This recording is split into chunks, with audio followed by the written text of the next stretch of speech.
নারীর সকল ধরনের মানবিক মর্যাদা, নাগরিক মর্যাদা স্বীকৃতি দেয়, স্বীকার করে এবং আমরা দলীয়ভাবে বিশ্বাস করি যে নারী এবং পুরুষ সমাজের সমান সুযোগ এবং অধিকার পাওয়ার যোগ্য।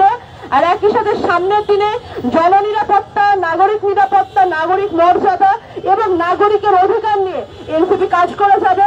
সামনের বাংলাদেশে শুধু আসিয়াই নয়, এর আগে তনু, নুসরাত থেকে শুরু করে যতজন, বেগমগঞ্জের সেই গৃহিণীর কথা আমার মনে পড়ে আজকে এখানে দাঁড়িয়ে, যারা যখন সহিংসতার শিকার হয়েছেন এই সমাজে, এনসিপি ভবিষ্যতে তাদের সকলের বিচারের জন্য দাবি রাখবে।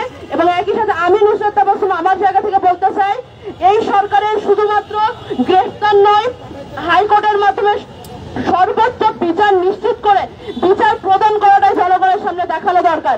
যতক্ষণ না অন্য অপরাধ মানসিকতার মানুষজন আরেকটু অপরাধীর শাস্তি হতে দেখবে, ততক্ষণ পর্যন্ত তারা লাই পেতেই থাকবে। তারা ভাববে গ্রেফতারি তো শুধু হবে, তারপরে তো জামিন নিয়ে বের হয়েই আসবো, এর বেশি কি বা হবে।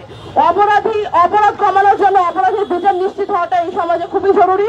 আজকে আমি এখান থেকে জানাতে চাই, আগামীর বাংলাদেশের নারী